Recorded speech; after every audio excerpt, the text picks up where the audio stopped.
Welcome to Gapology Radio with your hosts Mark Tinas and Brian Brockhoff. This is your leadership development podcast where they share unique insights with the purpose of helping leaders achieve their greatest potential. You can learn more by reading their books Gapology, Imbar, and Speed of Purpose, or by participating in one of their workshops. All of this and more can be found on their website, gapology.org. Hello, everyone. Thanks for joining us. If you don't recognize my voice, it's probably because you're used to the smooth sound of Brian Brockhoff, and we are here doing a Gapology Radio Takeover. So we are the ladies of Relatively Speaking, who you've likely heard on a number of episodes if you're a frequent listener. And I am Sarah Shoulak. I'm here with my mother and business partner, Judy Shoulak, and we are so excited to be able to speak to you about a topic that really we're passionate about. It really impacts a lot of us, no matter what industry we're in. So I'm going to pass it over. Welcome Judy to the call here today, and see how she's doing and how she deals with this issue. Yeah, well, I'm so excited to be here. It's of course kind of strange to not have Mark and Brian here, but I know they're off doing some important and very fun things. So we're glad to kind of take over. And as Sarah said, we have been on the show quite a bit and we've really enjoyed it. So conflict resolution is going to be our topic today. And there's just, I don't know if there's been a time where there's been as much conflict as there is right now. Probably, but seemingly there's a lot in lots of areas. So I guess I'm going to just start by talking about a recent conflict, which was very simple in nature, but if left alone, it could have become very significant. So I happen to run a couple of music schools with my son, Jake, and we've had one school for the past 4 years. And, we've both been very involved as co-owners of the business. We've been growing and developing people within the business. And now we are opening school number 2. So for quite a while in preparation for this new school opening, Jake has kind of been at the new school and I've been at the current school. So we've both been leading the teams in those areas.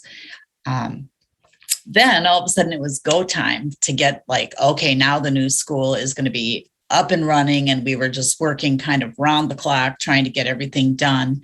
And so we were there together, my son and I, and then we had some other people helping us. And this was the day before our corporate folks were coming to train us all. So we really wanted it to look great.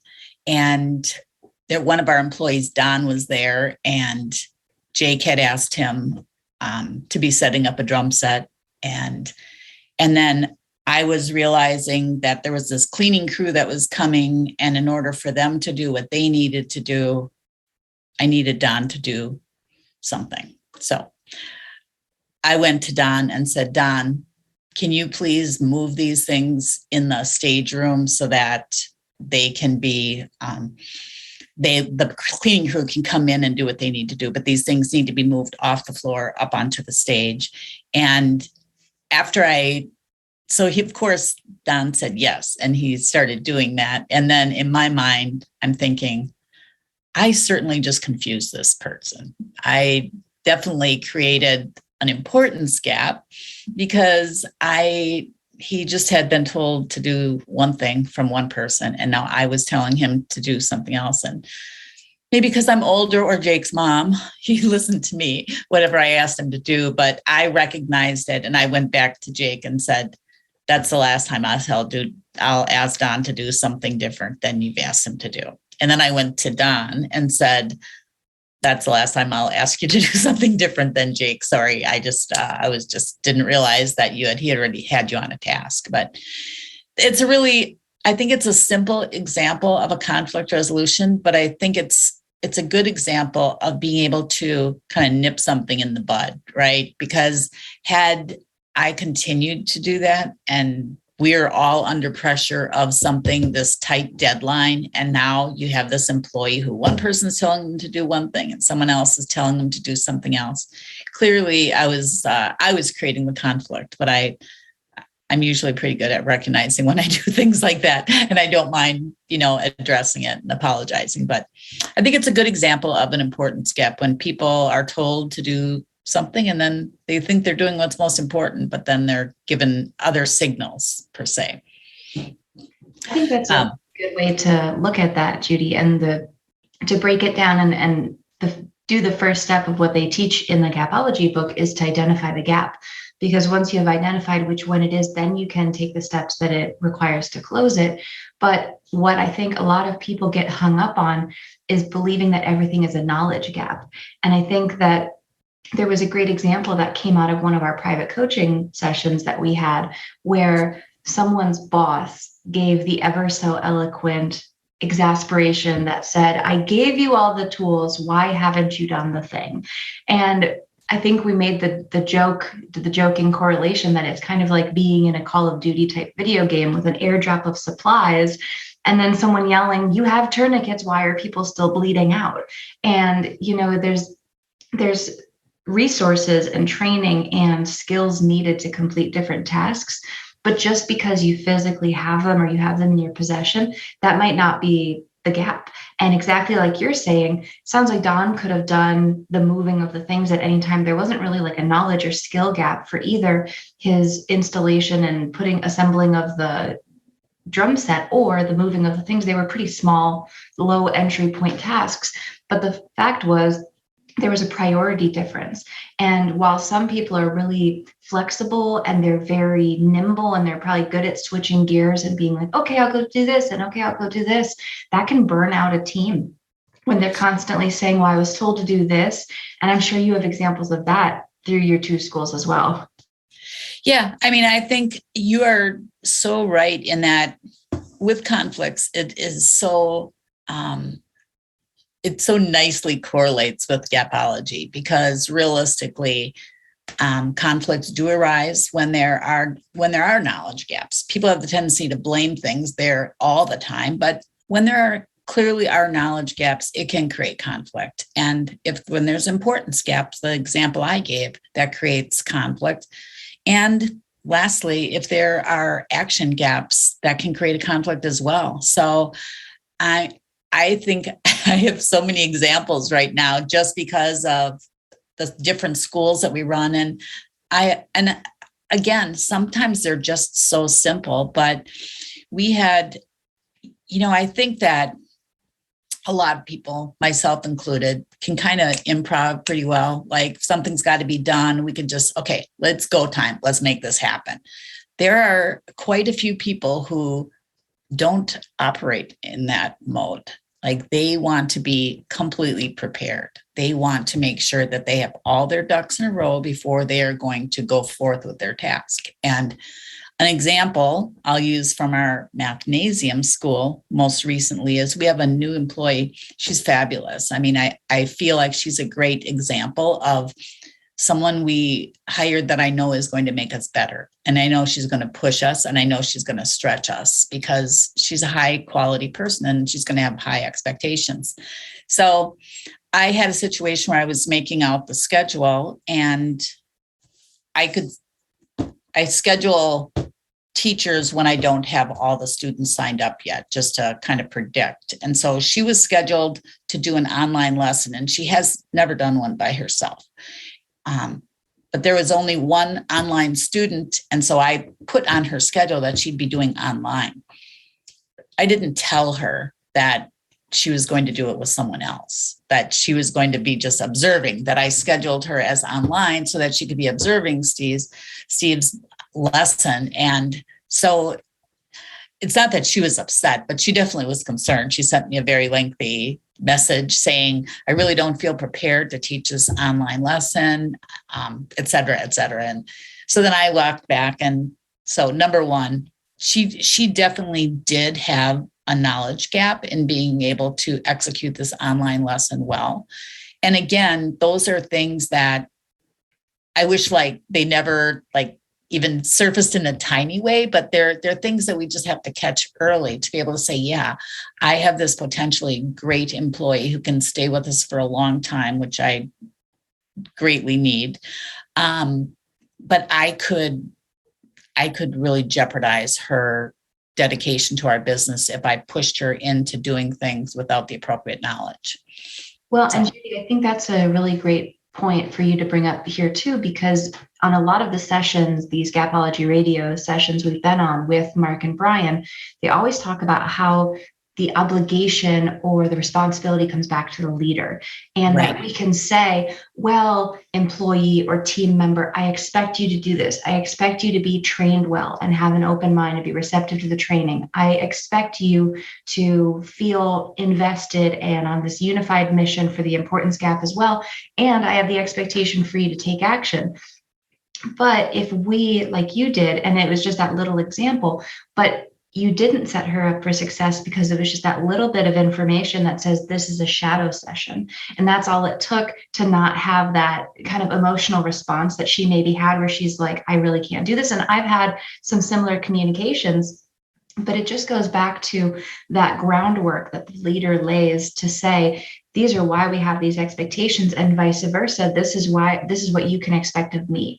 And going back to something else you mentioned about how conflict can arise in all of these different types of gaps that we notice, the performance gaps that we see, I would almost be willing to bet where a lot of conflicts can get really large very quickly, especially these days. It feels like every little thing becomes a very large conflict, but I would almost be willing to bet that the action gap produces the biggest amount of conflict, because it's like, I've given you all of the tools and all of the training and we got past it, and I had your buy-in and you understood that it was really important and this and that, and then action still wasn't taken. So I feel like that's the one where, as a leader, we can influence so many of these steps, and we can prepare and inspire and influence and do all these things.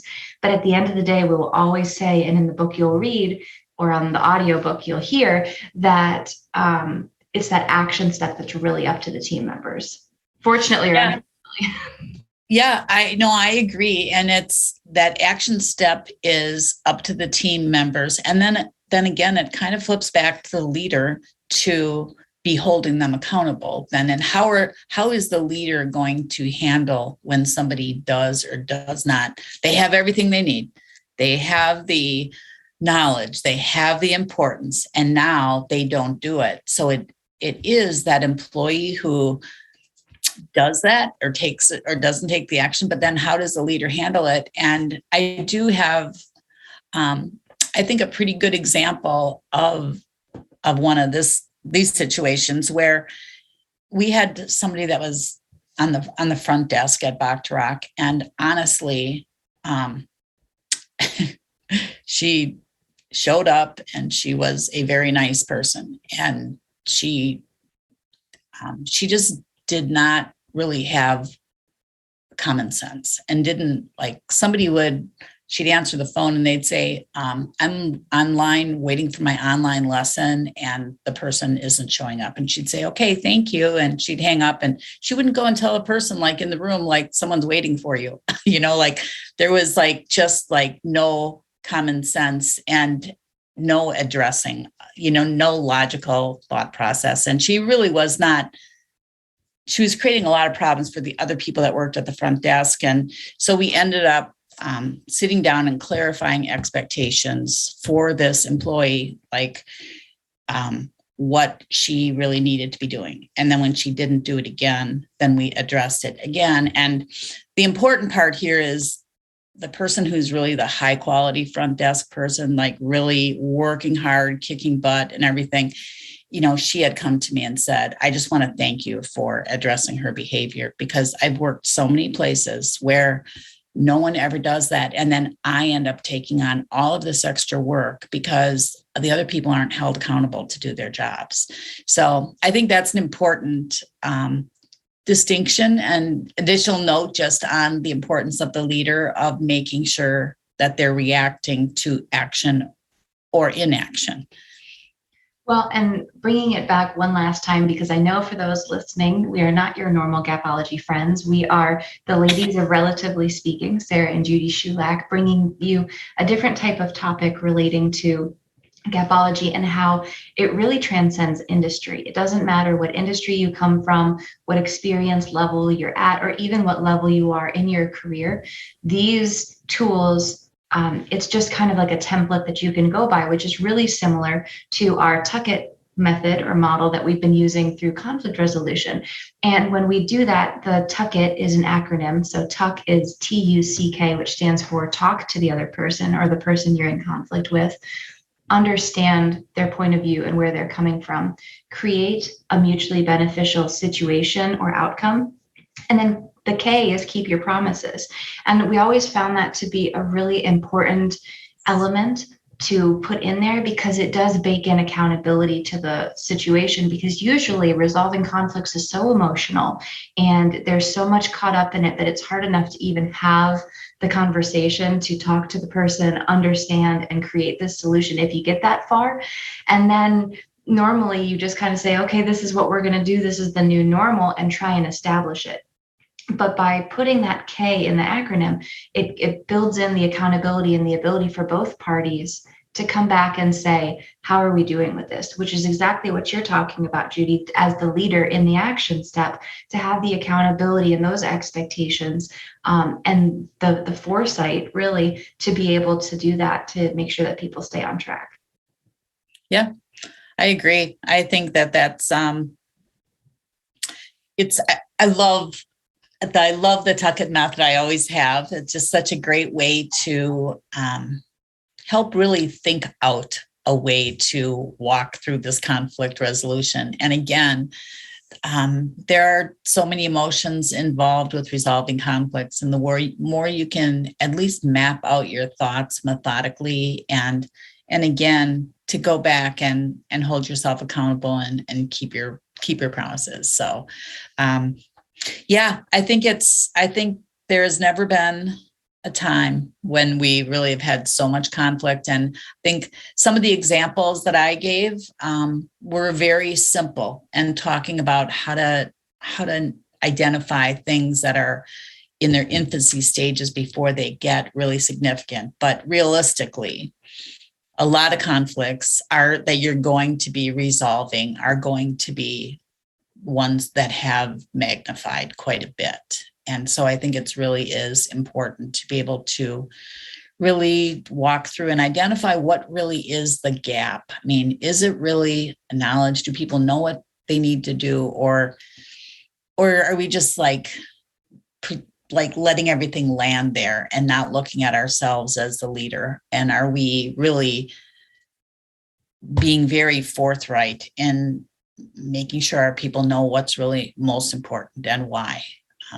And lastly, are we as leaders, making sure that people are taking the appropriate action and recognizing when people are, like when we go through all of the steps and making sure they have knowledge, making sure they have an importance, then are we celebrating their successes and recognizing when they're doing a great job? Because that's part of closing that action gap too, is recognizing that. So. Well, I appreciate you sharing that, Judy. Those final thoughts are so profound, especially since we have such very different industries now. And I know that we've never really held the same role or worked, besides maybe when I was a Buffalo Wild Wings intern and we literally had similar roles. But for those of you who are new listeners for us, I work in the nonprofit sector. And so for me, managing a workforce is managing a volunteer workforce, which tends to have a lot more conflicts and a lot less resolution. Because we, like many other industries right now, are dramatically understaffed, but we have zero resources because we don't pay people. Obviously, they're all volunteers. So one of the lessons I've learned when we get through this and when we have to walk through conflicts, or particularly situations of action gaps where people get it, they've bought into the vision, or they wouldn't be volunteering, but the actions still aren't taking. And might hear examples of, oh, well, this happened and this came up and life happens and, oh, I get it. And well, when I signed up, I had more time and now I don't have as much time as I thought I did. I've heard everything. And it can be hard to not take that personally of these people to feel the buy-in and feel the importance and then not take action. And one thing that I will say for leaders like that is, we'll say the same thing when we're working through the Tuck-It method. Identify your escalation plan, because depending on your industry and depending on your organizational structure, that's going to look different. I am not saying that you need to give everyone an ultimatum and say, do this or you're out, because obviously that would be somewhat dramatic. And maybe if they're not a good cultural fit and they have no interest in adjusting. But in situations I encounter, it's like if somebody doesn't have the bandwidth to do something, I'm not going to keep it as their responsibility and keep it on their plate. And one example we had is that we had little banners, you drive down the road and there are these banners that are up there. Well, we had little banners that attached to the bottom of them with business names. And I had a guy who said, oh, no, I can install those. Don't pay anyone. I can install those, which as a nonprofit, you're always trying to find ways to save a little money or have someone do something for free for you. So it's a blessing when people offer. But those little banners sat there for weeks and it got to a month and I said, hey, buddy, where are we at with these banners? Are we hanging them up? Can I make you a map? And I gave what I thought were more resources and more support and the encouragement and the reminder. We really want to get those up because so-and-so is having an anniversary and we want to have their banner up by their anniversary. And it sat there for a solid month and I just took them away from him. I said, I'm going to call the company. We're going to pay to have them hung up and that's going to be the end of it. And he had a few things to say about that, but it just reminds you that those people's skills can be put to other use, which is a better use of their skills. So if people aren't doing something, there might be reasons why, not just I wasn't trained or I don't have the importance. So when they're bigger projects like that and they can be owned by a various number of people, maybe that role, that little responsibility can go to a different role and somebody else can really excel at it. So when tasks are flexible, just kind of keep that in mind too. So Judy, as we wrap up the takeover of the Gapology Radio, do you have any other thoughts, comments, questions to our listeners here today?